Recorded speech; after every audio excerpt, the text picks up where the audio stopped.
You might be watching this because you've reached the point where you're asking yourself, why is this still happening to me? So let me ask you something only someone living with this would understand. Does it feel like that no matter what you eat, healthy, unhealthy, bland, careful, trying to be careful, your body still reacts the same way and sends you running to the bathroom? If you just nodded yes to this, that tells me that your gut is not confused. It's overwhelmed. And daily loose stools, that's not a random occurrence. And they aren't just IBS. And they aren't something that you just have to live with for the rest of your life either. They come from patterns that we can identify.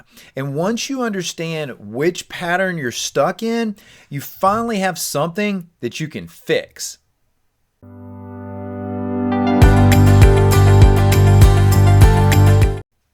Let's start with what matters most, the facts and the fix. So if you only stay for a minute, you're going to leave with value. Here's the facts. When it comes to having persistent loose stools, you can fall into one of two buckets. Either it is a microbial issue, meaning some microorganism is causing the problem, or it's a non-microbial cause. We just need to figure out which of those two buckets you fall into. And outside of that, everything else is just noise. Microbial causes include things like dysbiosis or an imbalance of the microorganisms in the gut. You may have some overgrowth or some type of post-infection changes. Maybe you had food poisoning and you're just dealing with the lingering effects of that. Non-microbial causes are going to include things like poor digestion or irritants in the diet that you're not seeing, and inflammation inside the lining of the gastrointestinal tract. If those are the causes, though, what's the fix? Well, you don't need to chase every possible diagnosis out there. You need to identify which category you belong in, and then take the first corrective step that actually moves the needle for you. So in this video, I'm going to walk you through the most common causes in each category and the starting point that's finally going to bring you back some stability. And these aren't the typical solutions that you're going to see or suggestions you're going to see online. These are the ones that I've used clinically for years that actually help patients turn the corner. Before we dive in, if you like content that gives you real answers, go ahead and hit that like and subscribe button and drop a comment if you've been dealing with this for more than a month.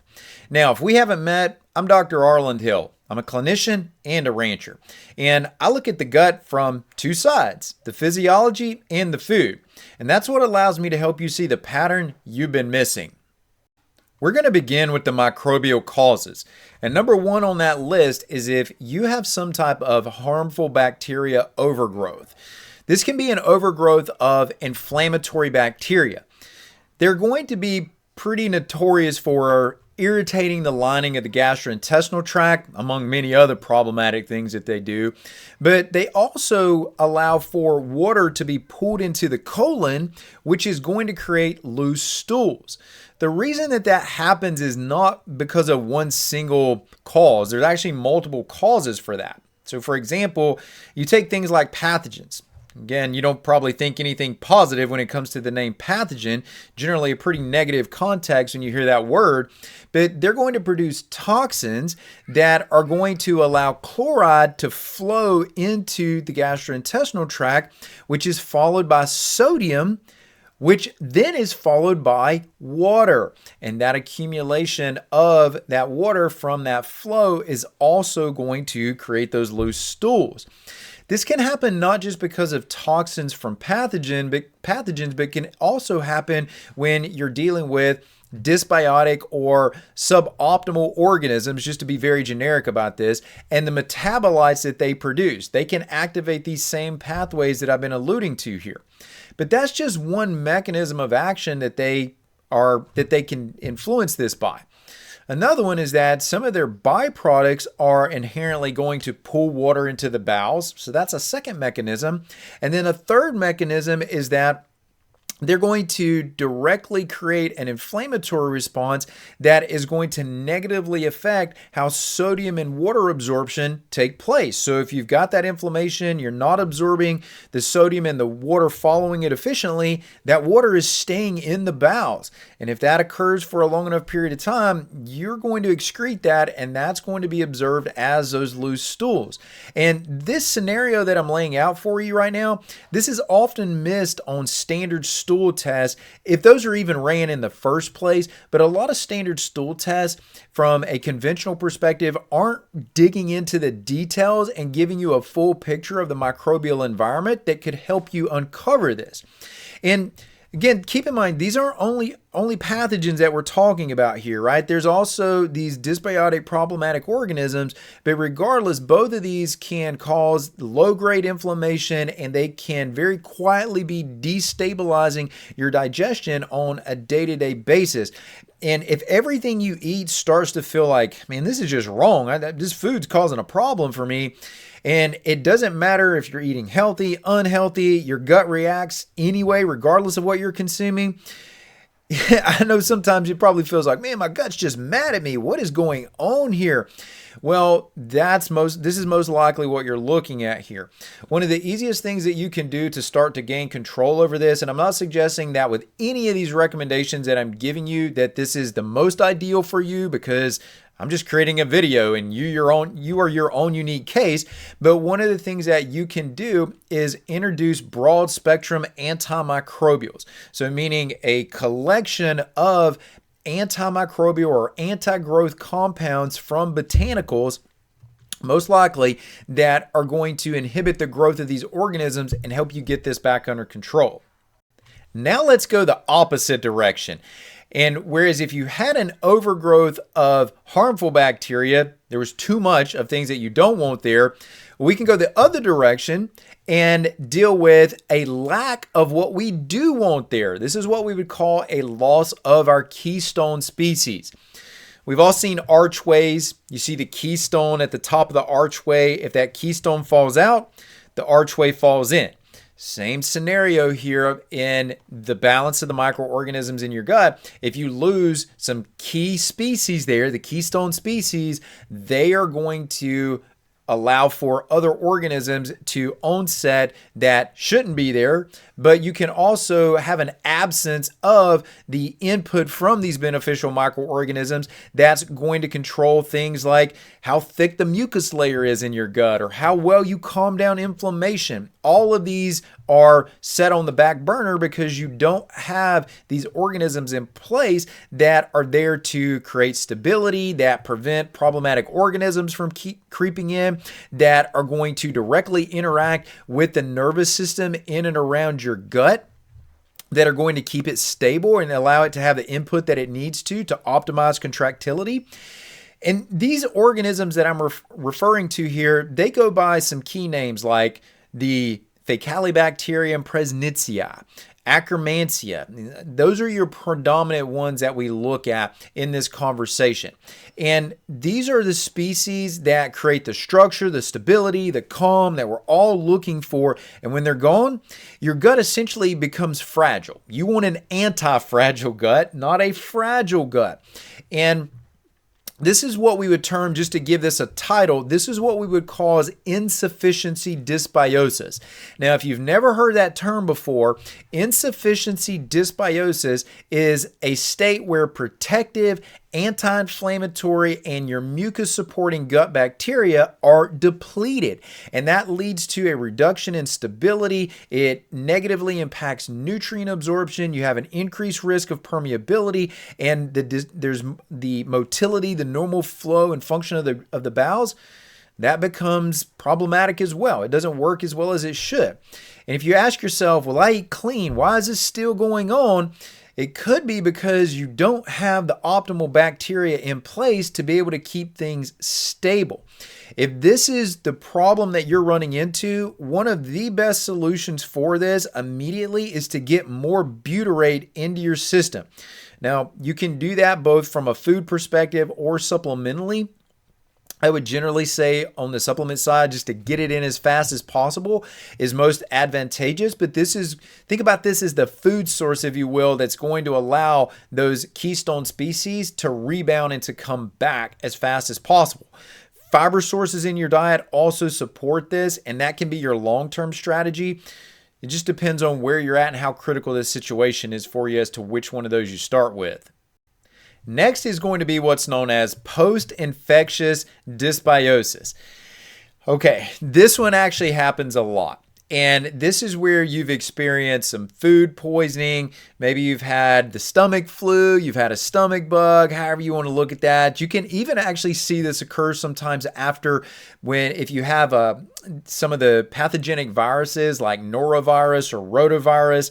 Those do happen. If you're dealing with these loose stools on an ongoing basis after having significant episodes like what I just alluded to, your motility stays sped up, your microbiome is never fully resetting. Guys, this is post-infectious dysbiosis. That's what we're talking about here. And you can think about this as your gut is stuck in this fight or flight mode after the infection has left.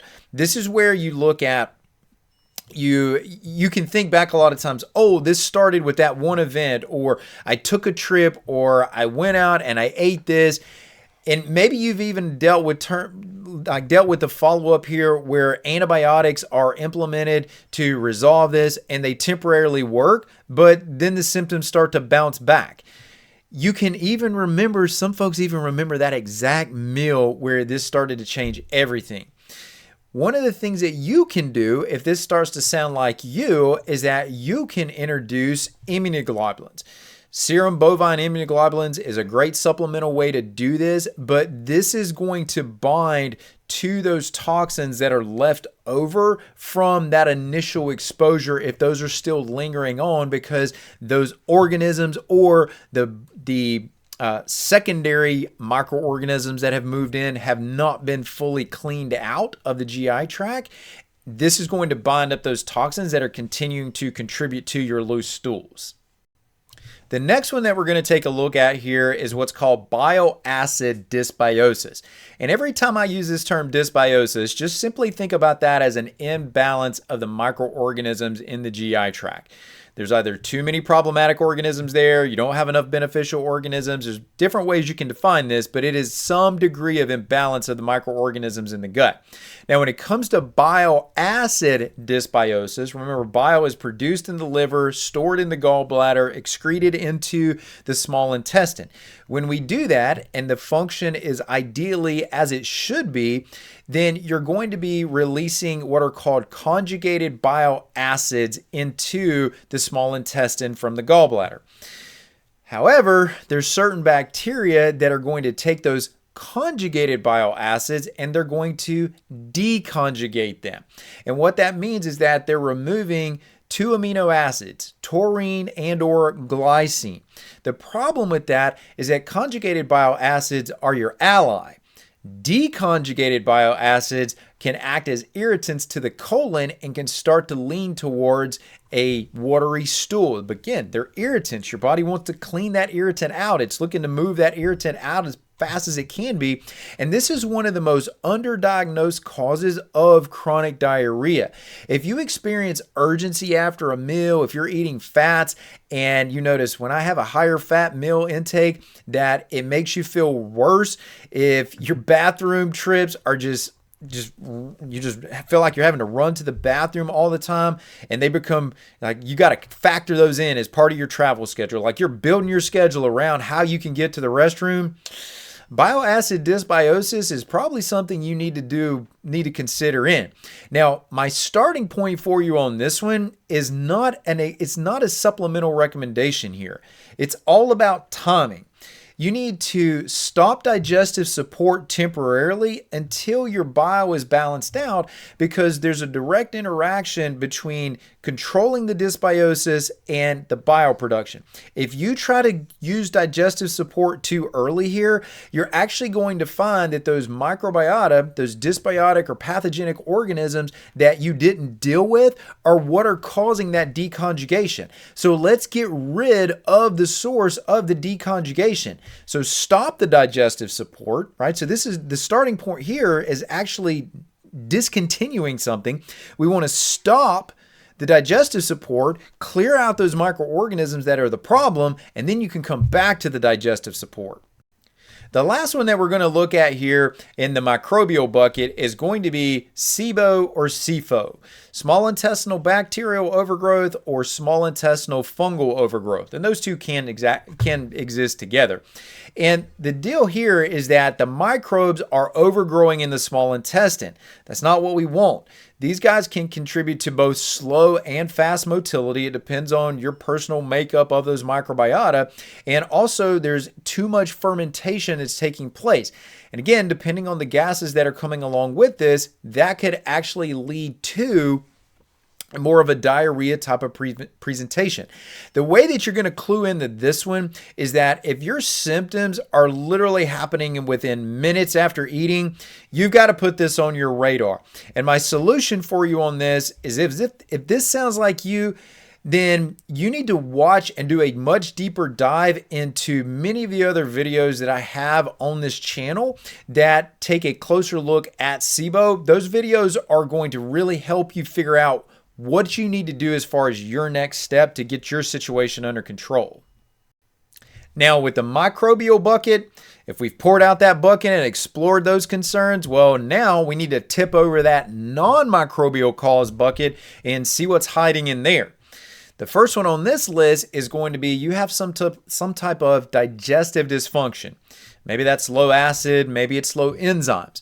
The way that this plays out is that your food is not being properly broken down. And when that happens, that's giving the microorganisms that do exist in the small intestine, some should be there, but just not an overabundance.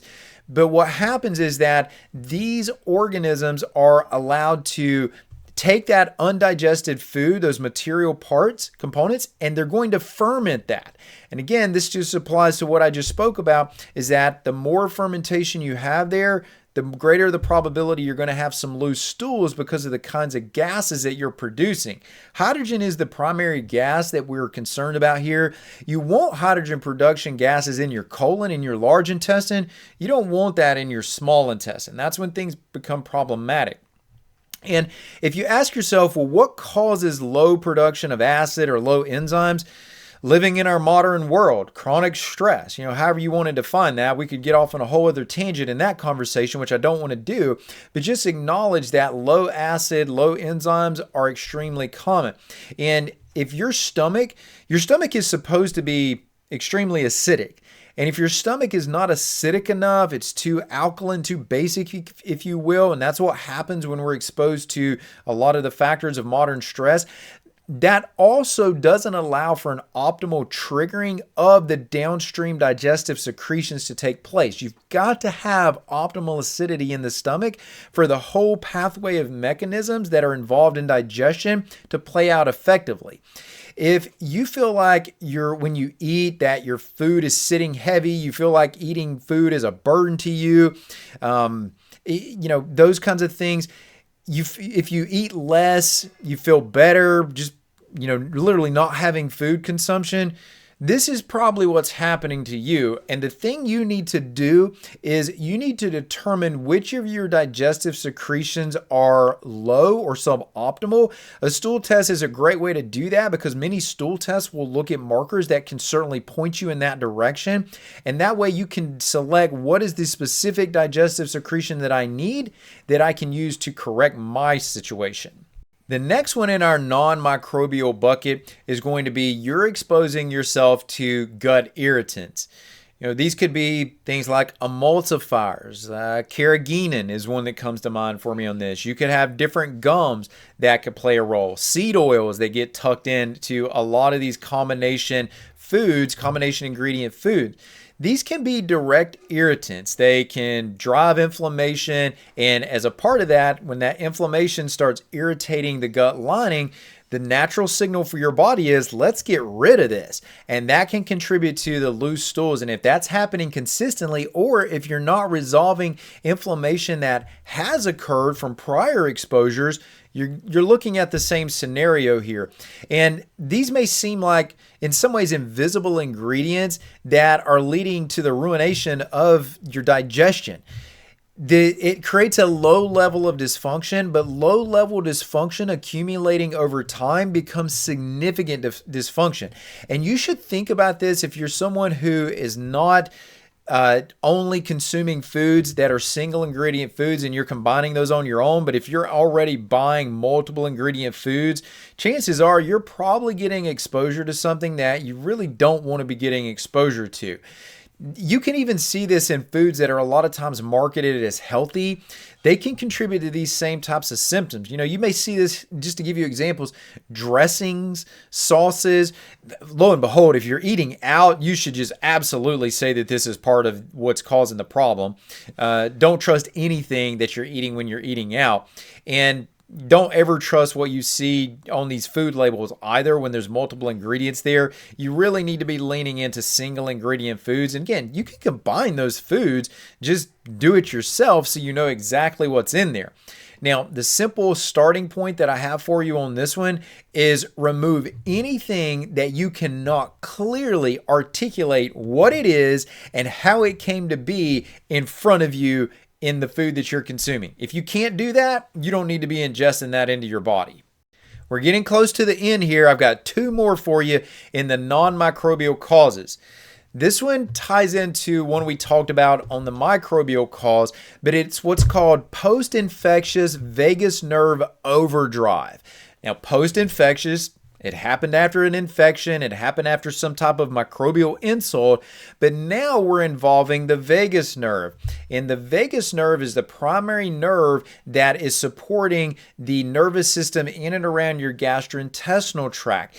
This condition, or what I'm suggesting here, this scenario does go by other names, but what's happening is that after you have some type of GI infection, your gut-brain connection says that the danger signal is still on, that it never got turned off. Well, naturally, when you do have that infection, you should be increasing motility because you want the pathogen to be flushed out of the body. And you do have an increase in sensitivity. Your immune system should be more active. That's all normal, but what is abnormal is when it doesn't shut off and your motility stays too fast even when the infection is not there anymore. The nerves in and around your gut, they stay too sensitive and your gut keeps acting like it's in emergency mode even though the storm has left the environment. Clearly, that's not the scenario we want to be in here.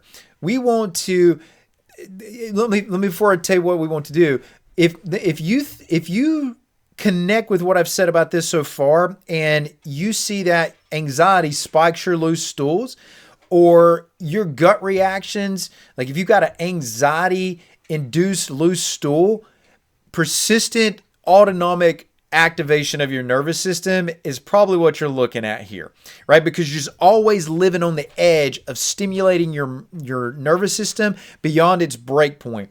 And it feels like your emotions are just linked directly to your gut function. Now, you may think, okay, he mentioned vagus nerve, so I need to do all the vagus nerve stuff. I need to do some vagal nerve toning exercises like humming and gargling and breathing work, or maybe I need to just splash some water on my face before I eat or take some gentle walks. All of those things are great. You can do all of those, but the one that I would prioritize to the top of the list is meditation. The literature does show that meditation has direct impact on calming down your autonomic nervous system. And I feel like that this is one of those that it's going to help in multiple facets of your life, not just in what we're talking about with the functionality of this post-infectious vagal nerve overdrive.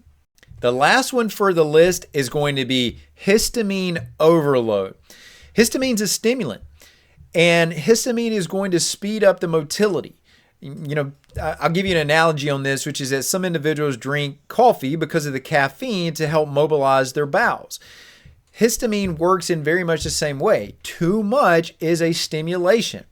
And too much histamine can be a byproduct of gut inflammation. You can have low levels of one of the enzymes called diamine oxidase that helps break down histamine. And this is going to all contribute to loose stools. The increase in histamine is common with things like fermented foods, if you're eating too many leftovers or it's been in the fridge too long, if you're a wine drinker or you eat aged meats or cheeses. This can all be a factor, but I would say the one that you absolutely cannot overlook as a factor here is dysbiosis. Dysbiosis, the imbalance of the microorganisms, and again, you're seeing a connection to back to the other bucket that we started with. When you have dysbiosis, dysbiosis can drive elevations in histamine. An elevated histamine intolerance is almost always linked to dysbiosis in some way. So simply stated here, just don't overlook that. Because the histamine intolerance, it's often termed a great imitator of gut issues or thought about that way because it can seem to be reflective of so many other presentations. But if you're dealing with things like headaches, flushing, and that is also combined with loose stools, that is telling you histamine overload might be a problem for you. Now, as a starting point here for you, and again, we're doing atypical suggestions here, or that's what I'm giving you. You've probably heard things like be on a low histamine diet for a period of time, or support DAO production with a supplement. Avoid leftovers, foods. Take specific foods out of your diet. Okay. What I'm going to tell you here is that you need to make sure that your histamine degrading enzymes are being optimized. You can produce histamine degrading enzymes in the body. These fall into two categories. You have enzymes that support methylation, and you have enzymes that support diamine oxidase. Diamine oxidase is an enzyme here. Those cofactors are nutrients.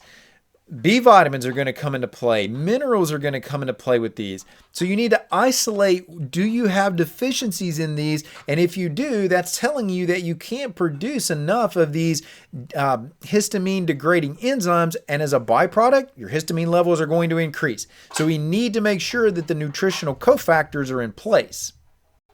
Here's the big picture for you on this. Loose stools are not random occurrences. And by default, they're not irritable bowel syndrome. This is not a diagnosis of exclusion that we're trying to lean into here. And you're not dealing with something that you have to live with. What you're not being told about this is that think about this as something upstream is off and your body is just trying to signal to you, I need help. What does it need help with? And when you understand that the difference between these microbial causes and these non-microbial causes, when you can figure out which bucket you're in there, this fog about what am I supposed to be doing with this starts to lift and you stop guessing. You stop trying random probiotics. You stop blaming the last thing that you ate, or it was the last meal, or it was the next food group. You stop doing all of that. And what you start doing is looking for the root cause of the problem. My goal today has not been, as I suggested earlier, to help you solve your personal situation, as everyone is too unique to be able to do that. There's too many nuances, too many facets to everyone's individual case. My goal here is to simply give you a different way to think about this and provide you with a starting point and with hope that you can get out of the situation that you currently find yourself in. Loose stools every day, that is not telling you that your gut is failing. That is your gut trying to signal to you it needs help. And once you know which category you fall into, the path forward, it's a logical stepwise approach from there. If this video has helped you, go ahead and hit that like button. Go ahead and hit the subscribe button while you're at it. And chances are you probably know someone else who has dealt with this or is dealing with this. So make sure you share this information with them so you can help them get out of the cycle that they're stuck in. And if you want a deeper dive into gut repair, which is dysbiosis, the digestive function, some of the various food-based solutions that can really move you forward, I've linked the next video you probably want to be taking a look at.